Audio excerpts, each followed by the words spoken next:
당 전국청년위원회 정국진 전 부대변인 연결해 봅니다. 안녕하세요. 네, 안녕하세요. 정국진입니다. 민주당에 지금 권리당원이 모두 몇 명 정도입니까? 예, 약 70만 명 정도 됩니다. 70만 명.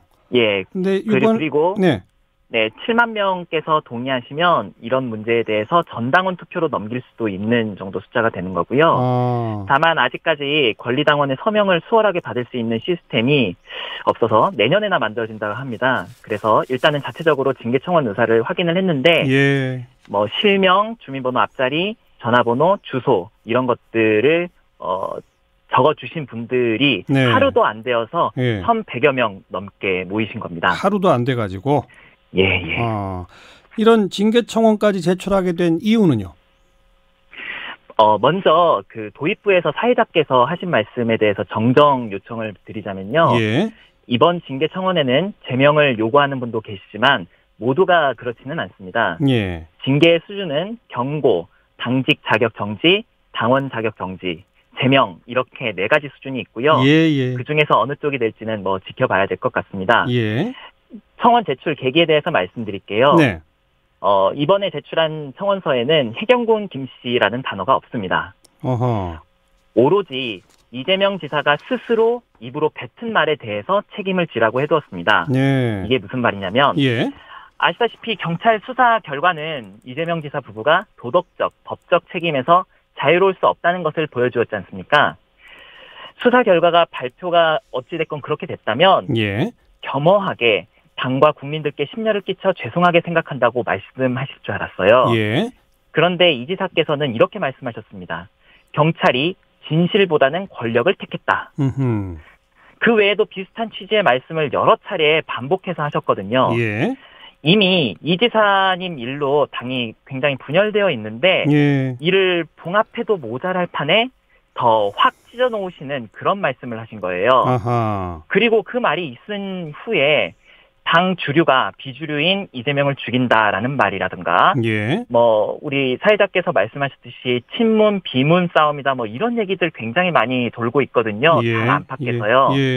그리고 앞에서 전화 연결한 지지자분도 그렇게 말씀은 안 하시지만 작전 세력이니 이런 말에서 충분히 그런 입장이시라는 생각이 좀 들어요, 사실은.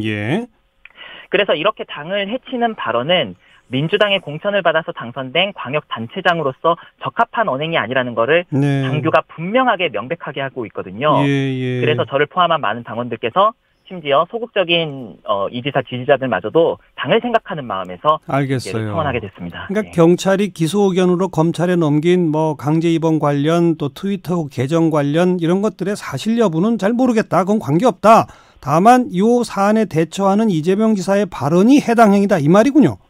예, 그렇습니다. 근데 아직은 이재명 지사님께서 하시는 말씀이 친 이재명, 반 이재명 싸움을 붙이는 것이 더 명확해졌다라는 그런 느낌이 많이 들었어요. 월요일 CBS 뉴스쇼에서 김용 경기도청 대변인께서 인터뷰를 하셨는데요. 대변인께서 경찰이 권력을 선택했다라는 이 말에서 권력이 문재인 민주당 정부를 의미하는 것이냐는 김현정 PD 질문에 이렇게 대답을 했어요. 그건 저희가 알 수 없다. 근데 민주당을 분열시키고 지지자들을 싸움 붙일 목적이 아니라면 당연히 문재인 민주당 정부를 의미한 게 아니다라고 말씀해야 정상 아니겠어요? 근데 모른다고 했다? 김 대변인 얘기가 나와서 말인데 오늘 이재명 구명 경기도의원 서명이란 게 있었습니다. 이게 10명도 참여하지 않은 것이었는데 도의원 절반가량인 67명이 참여했다라는 허위 조작 정보를 터뜨린 당사자시기도 하거든요. 이렇게 이해하기 어려운 일들이 유독 이 지사님 주변에서 많이 일어납니다. 알겠어요. 아까 제명을 요구하는 게 아니라 징계를 요구하는 거다. 징계에는 여러 수위가 있다라고 말씀하셨는데 정국진 전 부대변인 개인적으로는 어느 정도 수준의 징계가 적절하다고 보세요? 그 부분은 제 개인 입장을 굳이 밝힐 필요는 없는 것 같고요. 윤리심판원의 판단에 전적으로 맡겨야 되는 부분이라고 생각합니다. 이게 절차가 어떻게 됩니까? 윤리심판원에 징계 청원이 들어가면 반드시 논의를 해야 되는 그런 겁니까? 12월 중 정례 심사 때 논의를 하실 거고요. 예.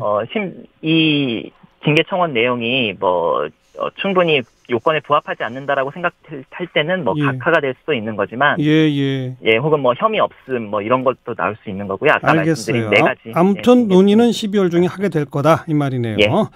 뭐 이런 그 민주당 당원분들도 지난주 토요일부터 뭐 매주 토요일 민주당 당사 앞에서 이재명 출당 탈당 요구하는 집회하고 계시다면서요? 예, 그렇습니다. 내일도 집회가 예정돼 있나요? 예, 지난주 토요일에 이제 첫 집회가 있었고요. 네. 연말까지 매주 토요일 4시마다 여의도 민주당사에서 하게 되고 제가 주최하는 것은 아닌데요. 제가 이거를 좀 덧붙이고 싶습니다. 뭐냐면 이 지사님께서 떳떳하다면 도저히 할 수 없는 언행을 보이시는 것이 당원들의 의혹을 증폭시킨다라는 점을 분명히 지적하고 싶습니다. 예를 들면 이재명 지사의 아내 김혜영 씨에 대한 의혹은 딱 2가지만 해도 풀릴 수 있는 부분입니다. 쉽게 해결되는. 그때 사용하셨던 핸드폰을 잘 보관해 두셨다가 떳떳하게 제출하면 되는 문제였었거든요. 또 트위터 본사에 본인 계정이 맞는지 확인 요청을 할 수도 있었습니다. 그런데 그런 요구는 프레임이고 함정이다라고 하셨어요. 지사님께 말씀드리고 싶습니다. 이미 프레임에 계세요. 거기서 빠져나오시려면요. 그리고 정말 떳떳하시다면요.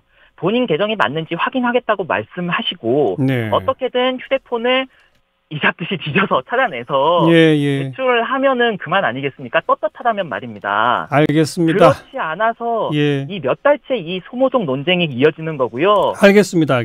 네, 그렇게 해주시면은 지사님이 원하시는 대로 삼바에 더 많은 관심이 쏟아지지 않을까 이렇게 생각합니다. 네, 여기까지 말씀드릴게요. 고맙습니다. 네, 감사합니다. 이재명 지사 징계 청원을 제안했던 민주당 전국청년위원회 정국진 전 부대변인의 주장까지 양쪽 목소리 차례로 들어봤습니다.